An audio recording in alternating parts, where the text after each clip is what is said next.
Bonjour tout le monde, bienvenue à ce nouvel épisode du podcast L'État financier. Donc encore une fois aujourd'hui en compagnie de mon collègue Gabriel Salut tout le monde, salut JP. pour ce nouvel épisode de la saison 6. Je crois qu'on en est au 24e, donc il nous en reste deux avant la fin de la saison, la fin de la troisième année d'ailleurs du podcast. On vous fait, je les ai officiellement nommés les deux places au débat. Le Gab est arrivé avec les deux sujets. Je pense que des places au débat font du sens, c'est un petit peu mix, vous allez voir. Donc, un premier sujet dans le monde du sport et un deuxième sujet dans le monde politique. Deux trucs extrêmement d'actualité, un qui date de la semaine passée et un autre qui date d'aujourd'hui même, en ce lundi 12 juin. Donc, les personnes qui sont bien au fait de l'actualité vont savoir un peu où est-ce qu'on s'enligne avec ces quelques spoilers. Vous allez voir d'ailleurs, là, je pense, Gab, tu peux faire le disclaimer de début d'épisode, là, mais c'est plus axé sur, oui, un peu de compagnie, pas trop listée, c'est un mix politique et tout, peut-être plus de l'opinion, là, donc je pense que c'est pertinent de faire le disclaimer malgré tout pour commencer l'épisode d'aujourd'hui. Ouais, bah c'est vrai que ça va être plus un disclaimer, comme tu l'as dit, JP, basé sur plus côté opinion. Vous savez qu'évidemment, dans le podcast, bah, on partage que notre opinion. Il ne s'agit en aucun cas, vous le savez, d'une recommandation officielle de placement ou quoi que ce soit. Je vous invite toujours à contacter un expert, puis à vous renseigner aussi par vous-même. Soyez curieux, lisez, effectivement, avant de prendre des décisions financières. Puis j'en profite évidemment de rester courtois, je pense, dans les échanges. Évidemment, vous êtes habitués, si vous écoutez nos places au débat, bah souvent c'est plus un place au constat partagé, c'est plutôt ça, là, mais vous le savez, c'est ça, le but c'est de rester respectueux, donc si jamais il y a des choses dans les commentaires, bah, le but évidemment n'est pas de s'insulter si vous pensez le contraire, etc. Surtout d'autant plus qu'on va parler, pardon, dans le deuxième segment de quelque chose qui est en plus en rapport avec la politique. Je vais laisser le suspense, évidemment. Puis, oui, donc, évidemment, ça sert à rien de s'insulter, encore une fois, dans les commentaires. Puis, ouais, je suis bien content, en tout cas, des deux sujets tombés à pic. En tout cas, je trouvais qu'elles faisaient un peu du sens en lien avec l'actualité. Donc, vous nous direz ce que vous en pensez au passant dans les commentaires. Je suis curieux d'avoir vos opinions là-dessus. Excellent. Donc, on peut commencer avec le premier segment pour aujourd'hui, le place au débat. Parfait. Donc, Gab m'a fait plaisir, là, étant un énorme amateur de sport, tout sport confondu, là, littéralement, parler du sujet qui était de l'heure de la semaine passée, qui l'a été un peu tout au long du week-end et qui l'a encore été aujourd'hui avec un autre léger rebondissement. On veut parler de la fusion là, de la PGA et de Live Golf. Donc, la PGA qui est une compagnie américaine, Live qui est une compagnie détenue là, par le Fonds public d'investissement d'Arabie Saoudite. Ça fait quand même quelques temps, en fait, ça fait presque un an, presque jour pour jour, là, même, depuis l'annonce du lancement de Live, qu'il y avait énormément de friction entre les deux tours. Donc, le PGA Tour était un peu le tour par excellence. Il y a également le tour européen qui faisait partie de la PGA. Là. Donc, c'était là qu'il y avait les plus grands talents, là qu'il y avait les plus grands tournois, là qu'il y avait également les bourses les plus adéquates, les commanditaires, les sponsors. Bref, si on était un golfeur professionnel, on était en général sur le PGA Tour. Et Live Golf est arrivé l'année passée avec un tournoi concurrent qui est allé récupérer à l'aide de bourses et de montants là, faramineux, de gros talents des grandes stars du PGA Tour pour lancer justement cette espèce de circuit dissident-là. Et pour en nommer quelques-uns, ceux qui suivent le golf, là, vous vous souviendrez qu'il y avait eu des gros noms tels Phil Mickelson, qui a été champion de plusieurs tournois majeurs. Il avait reçu 200 millions, une offre de 200 millions de dollars US pour joindre Live. Dustin Johnson, qui avait été presque numéro 1 mondial à l'époque, c'était 150 millions. Bryson DeChambeau, qui était en feu lorsqu'il a fait la transition du PGA Tour vers Live, c'était un 125 millions. Brooks Koepka, qui est encore une fois, vient de gagner tout récemment un tournoi d'ailleurs majeur, était 100 millions. Bref, ils donnaient énormément de sous et essayaient d'attirer des talents vers leur circuit. Ils l'ont même fait avec McIlroy, qui est un autre Rory McIlroy qui est très populaire avec 400 millions, mais il a refusé. Tiger Woods, c'était 800 millions possiblement qui avait été offert, qu'il avait refusé également. Bref, tout ça pour dire que Live Golf est arrivé là, par la grande porte en lançant un circuit, en lançant un format qui est un petit peu différent au PGA Tour. Là. Un PGA Tour, on parle de 4 jours avec. On fait 4 rondes de 18 trous. Live Golf, c'était 3 rondes de 18 trous seulement. C'était un espèce de tournoi par équipe. Bref, ils ont amené vraiment une espèce de petite fraction dans le monde du golf, amené un petit peu aussi des changements dans le format et dans l'establishment du monde du golf professionnel. Et c'est là que tout a commencé avec les litiges et les poursuites. Et autant du côté du PGA Tour, que de Live Golf ont lancé des poursuites l'un contre l'autre qui allaient prendre énormément de temps, qui coûtaient une fortune. Et c'est un peu là où on est arrivé à la conclusion, je pense que c'était mardi de la semaine passée, que ça a été décidé. Jay Monahan, qui est le président présentement du PGA Tour, de la PGA, qui a annoncé là, officiellement la fusion avec Live Golf. Ça a été annoncé un peu out of the blue, là, en bon anglais. Là. Donc les golfeurs du PGA Tour n'étaient même pas au courant que ça se tramait, que ça se jouait en coulisses. Et au final, comment est-ce que ça a été abordé? C'est que la PGA n'était pas en mesure de compétitionner d'aucune manière avec Live Golf. Il n'y avait aucun format par lequel la PGA Tour pouvait offrir autant d'argent en termes de bourse et de commanditaires, etc., à ses golfeurs. Et donc, il y avait un risque vraiment important, de encore perdre du talent, de perdre la qualité au niveau des tournois sur le circuit à la fois européen que nord-américain, mais également de commencer à ne plus être forcément solvable de par les coûts énormes que justement les poursuites avaient sur le PGA Tour. Donc le PGA Tour se portait moins bien financièrement parce qu'ils ont essayé l'année passée d'offrir plus d'argent à leurs golfeurs. Ils ont essayé également, mais ça ne marchait plus. Là. Donc le raisonnement, et je suis tout à fait d'accord avec la vision de dire, bon, ben, aussi, il y a peut-être les directeurs Jay Monahan s'en sont mis plein les poches au final sur le dos de leurs golfeurs. Il y a cette opinion-là qui existe très, très concrètement. Là. Je pense quand même véritablement que le PGA Tour n'avait pas la santé financière de compétitionner avec le PIF, avec justement le Fonds public d'investissement d'Arabie Saoudite qui est évalué, je pense, à 650 milliards de dollars US présentement en termes d'actifs. Et donc, il n'avait pas le choix à un certain point de céder. Monsieur Monahan mentionne que le moment où la fusion a lieu, donc annoncé la semaine passée, c'était là où la PGA avait la plus grande valeur. Donc, ils ont réussi à obtenir à la fois la plus grande valorisation, le plus grand volet monétaire. Je pense qu'il parlait que la PGA valait à peu près 1,5 milliard de dollars US. Et donc, c'est un petit peu ça. Maintenant, on se retrouve avec une fusion.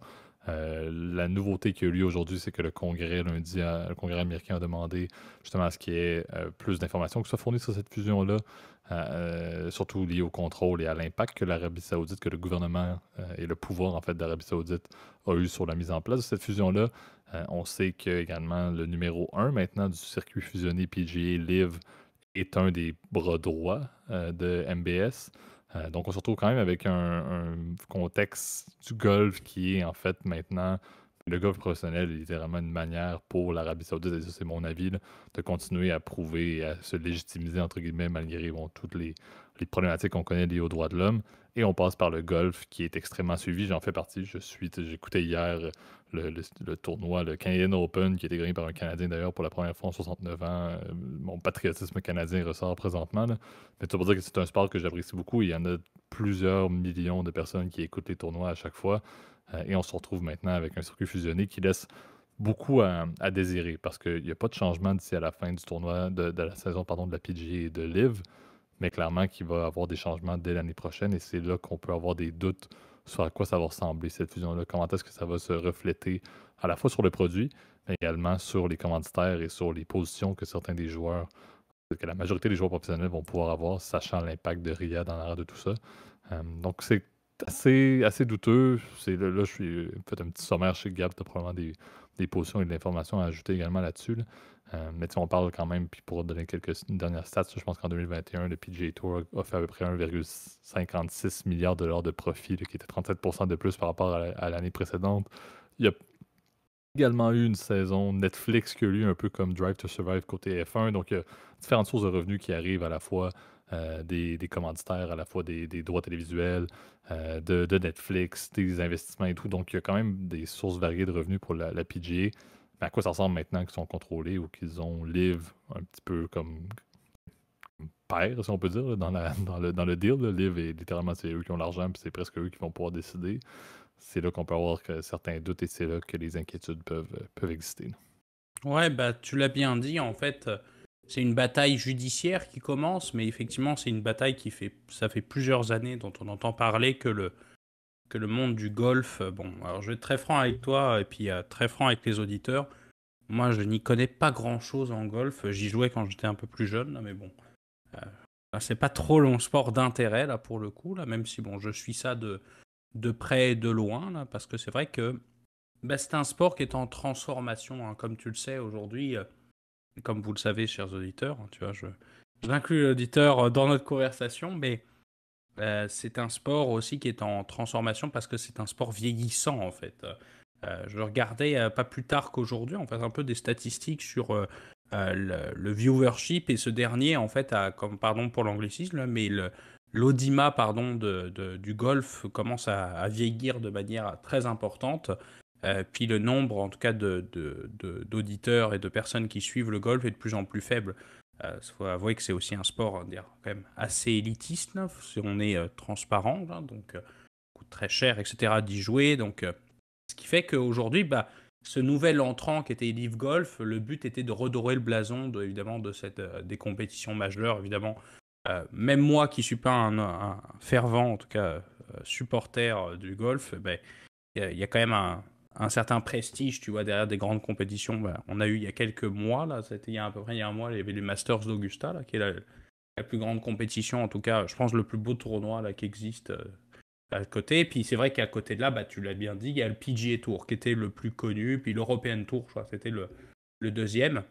Puis les coupes aussi, la Coupe Ryder, etc. Là, donc, qui font partie, pareil, du calendrier d'une saison normale.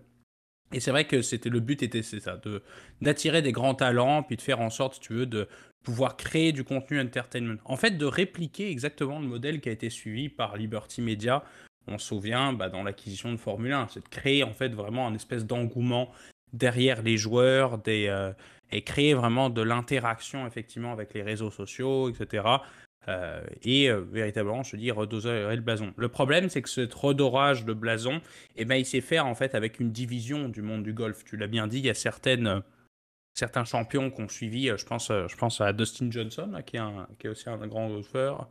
Je crois que c'est Rory McIlroy aussi qui a suivi. Donc, non, JP, si je me trompe, tu peux me En corriger. fait, McIlroy a refusé 400 millions. McIlroy, et ça, j'en parlerai un peu plus par la suite, a été un peu entre guillemets, le pantin de la PGA pour vraiment montrer que Liv était mauvais pendant des mois et des mois et des mois jusqu'à l'entente. Donc, McIlroy a refusé 400 millions pour finalement se faire complètement berner parce qu'il a défendu le PGA Tour pour finalement se faire couper l'herbe sous le pied par Jay Monahan et la PGA qui ont signé l'entente sans que McIlroy, au final, présentement, en bénéficie. C'est les 400 millions qu'il a refusés, il ne va pas se les faire déposer seulement dans son checking demain matin.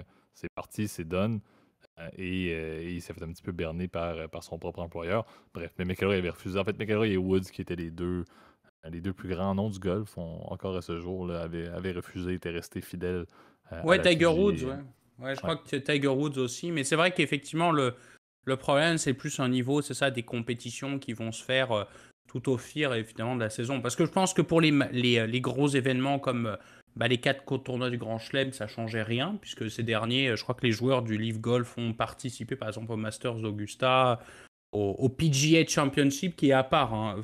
D'ailleurs, faites attention, parce que le nom est le même, mais c'est une compétition complètement différente, hein, le PGA Championship, là, donc le tournoi, puis je crois que le UK Open, là, puis je sais plus c'est quoi le dernier, là pareil, là, C'est c'est l'US The Open, je crois. Open et puis je pense que c'est le Players Championship. Bref, mais oui, effectivement, les joueurs, les 4 majeurs, les joueurs du Live avaient le droit, alors que tous les autres, ils avaient perdu leur carte de membre du PGA Tour en étant dans l'organisation dissidente, effectivement. Ouais, donc ça posait, bref, un vrai conflit, mais en même temps, le Live Golf organisait ses propres tournois, du coup, mais qui étaient évidemment ouverts qu'aux tournois, évidemment, du Live. Et le but, encore une fois, c'est de faire des compétitions parmi les GOATs, là, tu sais, c'est comme si tu avais des compètes bah, pour les gens qui suivent plus bah, en fait, c'est comme la MLS, en fait, finalement, genre, maintenant avec Lionel Messi, là, qui sont là. D'ailleurs, ce sera un bon épisode de sujet de podcast, là, probablement, là, parce que c'est très intéressant de voir ce qui se passe. Bon, je fais un appel d'œil, là, pour un prochain sujet, là, mais euh, c'est le même principe, tu vois. Le but, évidemment, c'est ça, c'est de créer de l'engouement, etc. Et puis là, bon, alors cette fusion, je pense que le premier obstacle, tu l'as bien dit, c'est le côté l'ingérence étrangère. On en parle de plus en plus dans la démocratie, dans le bloc de l'Ouest. Là, je mets ça entre guillemets, là, mais on a entendu parler pas mal en France, peut-être des relations parfois d'ingérence, notamment russe, par exemple en France, mais les Américains ont très peur. Alors, du côté chinois, puis aussi du bloc en tout cas des pays du Golfe qui ont énormément d'argent en fait et puis qui investissent énormément dans le sport parce qu'ils se rendent compte, surtout pour l'Arabie Saoudite, elle se rend compte qu'elle a pris un train de retard ces dernières années versus bah, le Qatar qui est quand même aujourd'hui qui était mondialement connu par la Coupe du Monde, par le Paris Saint-Germain, par le tennis aussi, puisque je crois que c'était Nasser, d'ailleurs c'est assez drôle, mais c'est Nasser Al-Khelaifi, là, donc le président du PSG était un joueur était un joueur en tout cas international de tennis. Là, mais bon, je t'apprends quelque chose peut-être là, mais c'est assez intéressant de voir que ça, le Qatar a été très en avance évidemment sur le côté sport, Bein Sport évidemment, Al Jazeera, etc. Puis là maintenant c'est l'Arabie Saoudite maintenant qui veut faire sa place avec, vous l'avez bien vu, l'arrivée de Ronaldo, de Benzema, l'arrivée effectivement de d'autres grands joueurs en tout cas sur ce côté-là. Puis maintenant effectivement le golf aussi qui d'ailleurs est un sport extrêmement prisé en fait dans les pays du Golfe là. Donc c'est aussi le but et c'est ça, c'est de faire parler évidemment de l'Arabie Saoudite. Donc, il faut voir aussi que toutes ces transactions-là, il n'y a pas que le côté financier, il n'y a pas que le côté sponsoring, mais aussi la présence, évidemment, de l'Arabie Saoudite sur la scène internationale. C'est vraiment une question de soft power, comme on entend parler de plus en plus, là. Je ne sais pas si tu avais d'autres points peut-être à rajouter, mon cher JP. Ouais, ben en fait, on revient dans la logique place au débat, la logique opinion, là, mais moi personnellement, je trouve que ça ne fait. Et là, je ne passerai pas par deux chemins, je trouve que ça fait aucun sens. PGA Live, là, je considère que en fait tout part de Jay Monahan, le président là, justement de la PGA, qui, oui, avec ses acolytes et tout, on fait le deal, puis c'est un homme d'affaires. Là. Je veux dire, bon, il va juger que pour la pérennité du PGA, c'est tout à fait logique d'aller de l'avant, il n'y avait pas l'autre avenue, etc. Bref, parfait. Il y a un golden parachute, on s'entend, là, cette personne-là ne sera pas à la tête de la PGA avec toutes les flèches qu'il se mange présentement de la part de ses joueurs, de la part du public, etc. C'est sûr qu'il n'est pas là très très longtemps, à mon avis, il va devoir quitter son poste. Il va en avoir plein les poches, il se porte bien, bravo. À mon avis, ça reste que lorsqu'on pense à la PGA, et c'est un peu la position que je parlais tout à l'heure, McIlroy et Woods ont été des personnes qui ont été mis vraiment face à Liv pour protéger les intérêts de la PGA, pour protéger l'historique de la PGA, pour protéger l'honneur lié à la PGA, parce que le golf professionnel et l'historique des plus grands joueurs au monde passe par la PGA depuis toujours. Et c'est là où une décision qui a été prise littéralement à huis clos, sans aucun impact de la part des joueurs, qui au final c'est le produit. Là. Jay Monahan ne fait absolument rien en termes de qualité du produit du golf. Là. Tout passe par le fait qu'il y a plusieurs centaines et centaines et centaines de golfeurs qui sont prêts à se présenter à chaque week-end dans des tournois un peu partout en Amérique du Nord et en Europe, comme on l'a dit avec le circuit européen, et qui sont prêts, dans le bon vieux système qu'on parlait toujours, si tu fais pas la coupure après 2 jours sur 4, après jeudi, vendredi, tu fais pas un sou. Puis si tu continues le samedi, dimanche, ben, peu importe où est-ce que tu te classes, c'est sûr que tu vas gagner un revenu et que les personnes sont prêtes, en tant que presque travailleurs autonomes, les golfeurs sont prêts à s'embarquer là-dedans. Tout découle de ça. Le golf et la PGA, au final, on en parle encore ce week-end avec ce qui est arrivé avec le gagnant, justement, qui était un nobody canadien qui a gagné le championnat canadien pour la première fois en 69 ans. C'est le seul sport que, à chaque fois qu'un tournoi commence, ça peut être n'importe qui gagne. Parce qu'il n'y a pas forcément l'espèce de hiérarchie de littéralement Gab pourrait se présenter à un tournoi s'il est bon puis s'il est vraiment sur sa game pendant 4 jours. Bingo, il peut très bien gagner. Donc, c'est un sport qui est vraiment qui est unique en son genre. Là. Il y a le circuit, le Grand Prix de Montréal qui s'en vient sous peu. Je veux dire, Verstappen va gagner, c'est déjà réglé. On pourrait déjà lui donner le trophée avant même qu'il ait fait un tour de piste sur le circuit Gilles Villeneuve. Donc, je trouve que le golf était différent et ça vient un peu ternir cette image-là du golf. Ça m'inquiète un peu de voir où est-ce qu'on s'en va avec ça. Mais ce qui me dérange vraiment dans la décision qui a eu lieu et dans cette fusion-là, c'est pas tant le deal financier, c'est pas tant l'implication de l'Arabie Saoudite maintenant dans ce sport-là. C'était inévitable, je suis tout à fait d'accord. Mais les joueurs auraient dû avoir leur mot à dire. Les Tiger Woods de ce monde et les Rory McIlroy sont des personnes qui sont presque plus gros en tant que telles, plus importants que la PGA au total. Et là, ils sont juste pris comme étant un vulgaire employé parmi tant d'autres qui sont maintenant fusionnés avec une autre organisation et c'est tout that's it. Ils n'ont pas eu leur mot à dire, ils n'ont pas rien à faire. Ils n'ont pas de capacité non plus de s'auto-leverager présentement au niveau des organisations. Puis, tu sais, McIlroy, il parlait que Liv, là, pardon du terme, mais ils n'en ont rien à faire là, du tout de McIlroy. Là. Il a tellement été face à Liv, il a tellement été une personne qui défendait la PGA pendant la dernière année qu'ils sont pas prêts à lui donner rien. Là. Donc, lui, c'est une des plus grandes stars, sinon la plus grande star actuelle du circuit. Mais au final, il n'est pas aimé par ses nouveaux propriétaires parce qu'il l'a défendu. Donc, j'aime pas cette approche-là. Je trouve que le fait que les joueurs ne le savaient pas, plusieurs joueurs l'ont appris d'ailleurs sur Twitter lorsque c'est sorti public, ce deal-là, mardi matin. C'est une folie à mon avis. C'est pas comme ça que ça fonctionne. C'est pas comme ça que ça fonctionne dans le sport professionnel à mon avis. Et je trouve ça un peu embêtant qu'on en soit rendu là. Donc, on verra la suite. Je dis, il n'y a pas de changement drastique pour la fin de la saison et ça paraît pas, là, on est au milieu, on arrive à l'été bientôt. Là. mais une bonne partie de la saison est déjà faite, entre autres sur le circuit nord-américain. Donc on verra qu'est-ce qui va se produire pour le nouveau calendrier, à quoi vont ressembler les événements fusionnés, à quoi va ressembler l'impact de Live en termes de format également. Donc c'est sûr qu'il y a le contenu qui va changer. Le sport va changer en tant que tel, c'est certain, pour faire un mix entre ce qui faisait de bien sur la PGA et ce qui se faisait de bien au niveau de Live.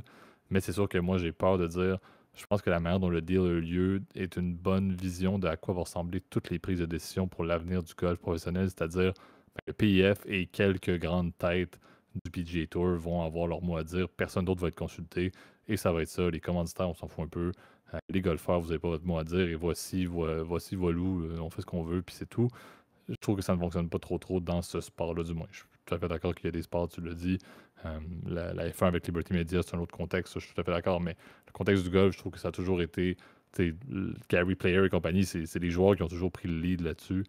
Un peu embêtant lorsqu'une décision aussi drastique est prise par une personne dans ce contexte-ci, M. Monahan, que littéralement, j'ai presque un jeu d'or avec son visage, à mon avis, chez moi présentement, parce que c'est insensé comme truc. Après, littéralement, Jay Monahan a passé une année complète à dire, à parler des problèmes liés de l'Arabie Saoudite avec les droits humains, et à parler du lien avec 9/11. Puis après ça, il signe un accord à huis clos avec l'organisation. Genre, bref, je trouve ça absolument fascinant.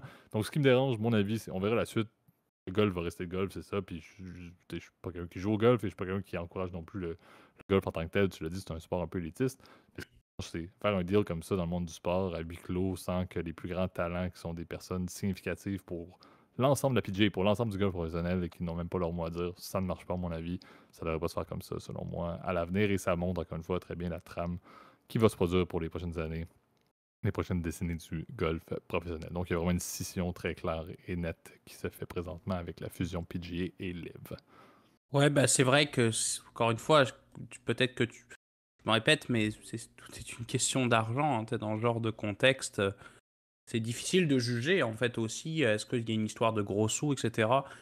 Pour être franc avec toi, j'aurais pas en tout cas, les arguments, en tout cas, pour défendre un camp ou l'autre, parce que, malheureusement, bah, j'y connais rien. Puis, le cas échéant, c'est ça, c'est que comment va se partager, par exemple, la question des revenus, parce que une fois cette Super League, un peu comme d'ailleurs ça ressemble un peu à le fameux projet de Super League qu'il y avait eu en Europe, bah, pareil dans le football, hein. Le but étant de favoriser les très gros joueurs, puis de faire en sorte bah, que les équipes de merde en fait jouent entre elles, tu vois. On est un peu rendu aussi à une époque, et là c'est plus une critique, on va dire, Là, vous allez me dire, ça y est, Gabriel, t'es devenu philosophe entre-temps, en une semaine, là, mais je trouve qu'on est rendu à une période où on a tellement besoin d'entertainment, là, on a tellement des exigences au niveau de la qualité du contenu qui fait que, bah, en fait, on se retrouve aujourd'hui à avoir finalement deux tiers, là, je sais pas comment dire ça en français, là, mais deux classes en fait de sportifs, et puis de compétitions.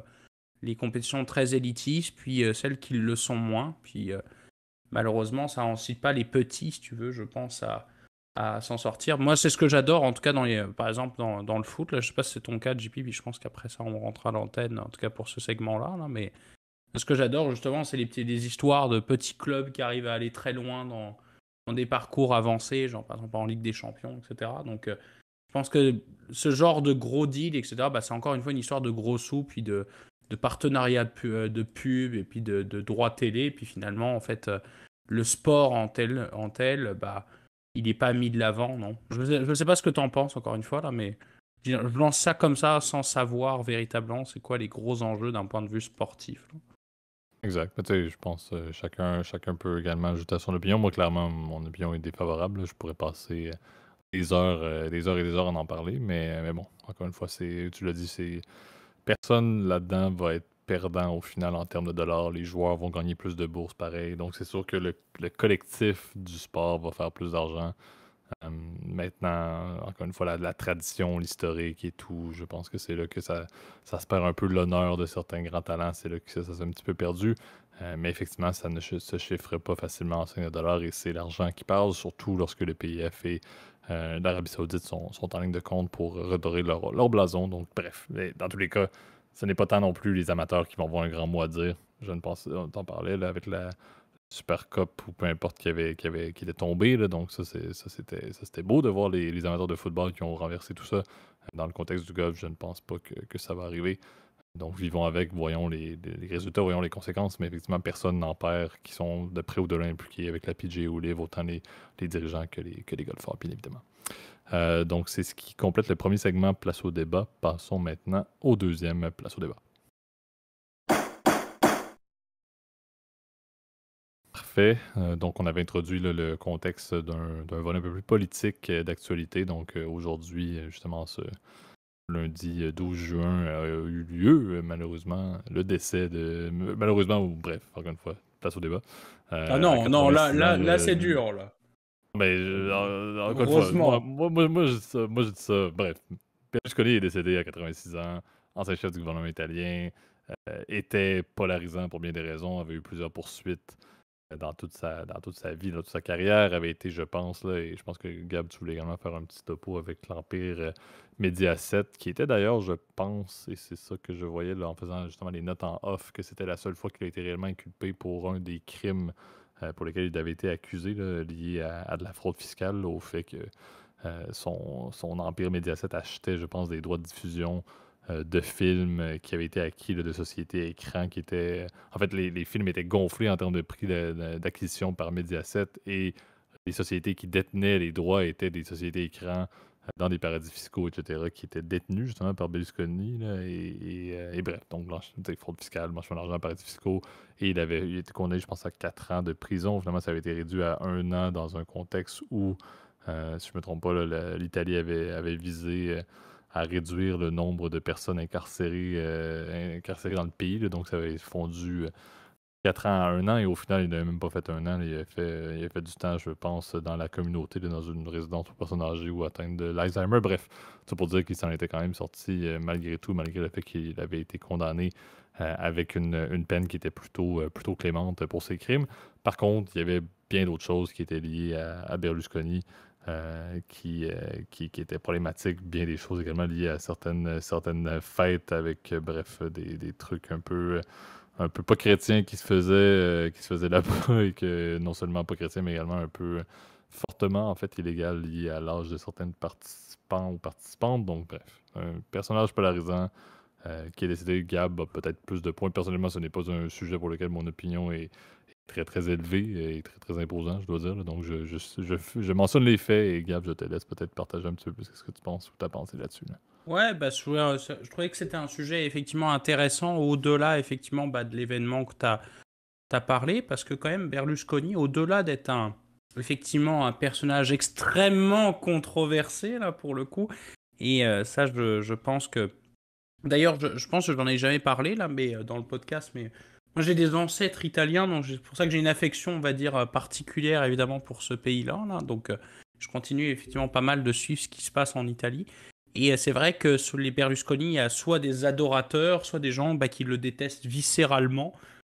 Et c'est souvent, quand tu parles à la famille, souvent il y a la moitié, ils sont pro-Berlusconi, puis tu as la grande majorité qui le déteste. Donc c'est ça que je trouve assez intéressant. Mais il faut quand même monter que bon, bah, parler de ce personnage-là, bah, c'est parce que c'est quand même vraiment l'exemple typique hein, en fait du self-made man euh, comme on ne fait plus en fait aujourd'hui, en tout cas en Europe, là, c'est assez rare.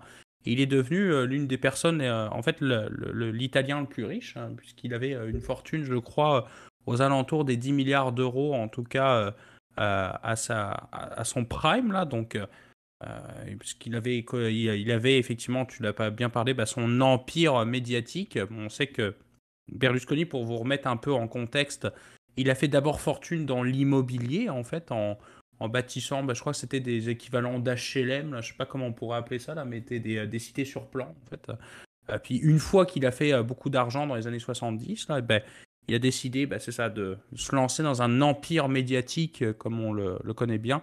Donc sa compagnie, sa holding qui s'appelle Fininvest, donc notamment possède, comme tu l'as dit, effectivement, ben, la principale stake, c'est donc la holding s'appelle Media for Europe, mais le Mediaset est évidemment la marque la plus connue là, qui est possède aussi d'autres médias un peu partout en Europe, notamment en Espagne.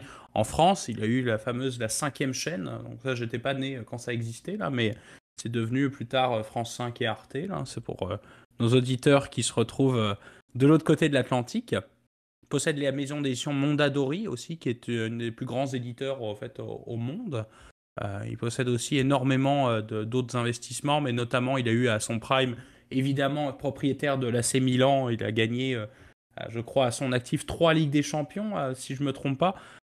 Donc évidemment un grand personnage du football qu'on compare pas mal en fait à Bernard Tapie de l'autre côté des Alpes. Il possède aujourd'hui l'AC Monza, puis qu'il a racheté, je crois, il y a à peu près 2 ans, en fait, quand le club était vraiment en proie à des difficultés. Donc, lui s'amuse comme ça, en fait, en faisant un chèque pour des dizaines de millions d'euros. Là. Donc, vraiment un personnage typique, très atypique, puis qui a révolutionné, en fait, c'est ça, avant d'être un politicien, révolutionné le business et le télé-business, en fait, dans les années 80 en Europe, hein, puisque c'est lui qui a amené le principe des télé-réalités, des jeux plateaux, etc. C'était très strass et paillettes, ce qui contrastait d'ailleurs beaucoup avec le paysage télévisuel français quand la cinquième chaîne est arrivée, où pour le coup, quelques mois avant, quelques années plus tard, il n'y avait pas de chaîne privée en fait en France. Donc c'était quel choc, tu vois, pour les auditeurs de découvrir tout ce strass, tous ces paillettes, ces shows un peu à l'américaine, avec cette couche un peu on dirait beauf aujourd'hui à l'italienne, là, mais c'est très intéressant et évidemment, tu l'as dit, bien évidemment, la carrière politique du personnage, donc qui est comparable. En fait, c'est un Trump avant l'heure, hein, puisque lui aussi était un peu dans le même type de business. Bon, il a fait aussi des shows aussi, Silvio Berlusconi, donc sa carrière politique l'a amené évidemment à créer ce parti Forza Italia, donc, qui est aujourd'hui une des plus grands partis, on va dire, de droite, bon, je vais dire de droite traditionnelle, libérale en Italie. Il faut avouer que le système politique italien, on en rigolait, je crois, JP, il y a quelques temps, on en parlait justement, je ne sais pas pourquoi Absolument. d'ailleurs, mais j'avais regardé qu'aucun gouvernement italien depuis la fin de la guerre n'a tenu le maximum prévu par la loi, soit de 4 ans. Pour te dire Pardon, hein, m'excuserez, là, vous pouvez éteindre là, le son, là, mais quel bordel, hein, quand même, politiquement, là, c'est quand même vraiment très compliqué, évidemment, de suivre le principe de la politique italienne, parce que vous savez que le système est proportionnel, donc évidemment, tu as plein de petits partis, il faut faire des alliances, puis ça se casse, évidemment. Donc Berlusconi est l'un de ceux qui est resté le plus longtemps, en fait, au pouvoir dans les 30 dernières années. Il a gardé, évidemment, en plus un rôle proéminent évidemment dans la politique italienne, malgré qu'il n'était plus Premier ministre, ou qu'on appelle président du Conseil italien, dans le rôle officiel en Italie. Là. Donc, notamment dans les années 90, il est resté un peu plus d'1 an, là, donc ça n'a pas duré très longtemps, un peu moins, pardon, d'1 an. Puis on le sait, son heure de gloire, c'était début 2000 jusqu'en 2010, là où il y a eu le fameux scandale Rubygate, donc, que tu as mentionné, qui je pense a été le coup de grâce dans sa carrière. Il faut dire qu'il n'a pas été, comme tu l'as dit, je pense que tu pourras, je sais pas, JP, si tu as plus d'infos là, ça, sur sur les différentes affaires qu'il a eues, là, mais je pense que Rubygate est vraiment qu'il l'a tué en fait politiquement, parce qu'il a eu une histoire de prostitution en fait avec une mineure. On pense elle avait été, il avait, en tout cas, il l'avait kidnappée. Enfin, toute une histoire complètement farfelue. Là, donc, faut avouer que c'est quelqu'un, Berlusconi, qu'on voyait toujours en présence de jolies jeunes femmes, comment dire, qui étaient beaucoup plus jeunes que lui. Donc, comme quoi, en fait, c'est ça. Ça a été, c'est intéressant de voir effectivement que ce personnage-là, haut en couleur, finalement, a inspiré, quelque part, a été un peu le Trump avant l'heure, non? Je sais pas ce que t'en penses. Hein. Non, mais je suis bien d'accord. Comme je dis, j'avais pas vraiment une opinion énorme. J'entendais beaucoup plus parler des côtés négatifs liés à Berlusconi dans toute sa carrière et surtout après sa carrière politique. Là, c'est des frasques récentes et on en parlait. Là, j'en ai parlé très brièvement, mais tu sais, c'était des orgies et tout. C'est fascinant quel genre de mode de vie il pouvait se permettre. Et comme tu le disais, un peu sa richesse, sa fortune et son standing faisant en sorte que Il était un petit peu presque au-dessus de la loi, là, sachant qu'il y en a eu maintes et maintes poursuites et ça a pris, je pense qu'il disait, il y a eu presque une équipe de, je pense, une centaine d'avocats dans toute sa vie qui ont défendu ces différentes causes pour qu'il soit inculpé une seule fois pour un crime fiscal au final. Alors que clairement, que oui, un crime fiscal, c'est majeur, mais il y a clairement eu des trucs un peu plus curieux qui se sont produits dans toute sa vie. Donc ça montre encore une fois un peu le côté establishment et bon, comme on l'a dit, c'est un personnage qui va avoir marqué l'histoire. Espérons marquer l'histoire plus pour bon, sa contribution politique et comme je dis, peu importe les opinions, peu importe les partis, c'est toujours pertinent dans une démocratie. Donc ça, c'est le leg politique est peut-être pertinent. Espérons que le leg fiscal, financier et surtout le leg fête et party, etc. va peut-être plus tomber. Là. C'est peut-être pas quelque chose qui est très très inspirant pour la culture italienne. Mais un personnage clairement qui était polarisant, clairement qui n'a pas laissé personne indifférent. Et espérons-le qu'il n'aura pas causé plus de dommages global que de gains pour la société et la culture italienne. Je pense que ça fait pas mal le tour de ce qu'on pouvait mentionner sur Berlusconi pour aujourd'hui. Là, qu'il faut placer au débat un peu plus smooth. Là. Mais quand même un événement marquant dans l'histoire de l'Italie. Et on verra d'ailleurs, l'essai était aujourd'hui, là, donc on verra ce qui va se produire au niveau des prochains jours d'ici aux obsèques. Là, mais c'est quelque chose d'assez intéressant à suivre tout de même au niveau de ce qui va se passer en Italie. Ouais, si je peux rajouter juste un dernier point. euh, Grand amoureux de la France aussi. Donc, je reviens dans la section Chauvigny. Très grand amoureux de la France, très grand francophile aussi. Il parlait un français excellent si vous l'écoutez. Donc j'ai l'impression d'écouter en tout cas les oncles et les tantes qui sont restés en Italie de mon côté là, avec l'accent très subtil du nord de l'Italie là. Donc rien que pour ça, moi je trouve que c'est assez drôle. Et d'ailleurs un point assez intéressant, c'est que c'était aussi un type très apprécié aussi dans le bloc de l'Est, puisque c'était l'un des meilleurs amis de Poutine aussi. Donc comme quoi il a gardé de très bonnes relations en fait avec l'Est. En fait, c'était un des seuls, comment dire, dirigeants, c'est ça, qui avait cette si bonne réputation à l'Est et cette si mauvaise, entre guillemets, réputation à l'Ouest, là, pour, on va dire, son attitude parfois frivole, on va dire ça comme ça. Comme on l'a dit avec le fameux Ruby Gate, là, mais bon, je trouve qu'on en gardera, c'est ça, évidemment. Nous, de notre côté, évidemment, c'est très dur de juger le côté politique parce que on n'est pas italien, puis même si je l'étais, bon, bah, je pense que j'étais un peu jeune à l'époque pour juger de est-ce qu'il est bon ou pas. Mais c'est très intéressant, c'est ça. On en gardera quand même un bon souvenir dans le côté, encore une fois, Strass, Payet, etc. Puis le football, évidemment, là c'est Milan quand même. Donc, bref, je pense il est temps de rendre l'antenne.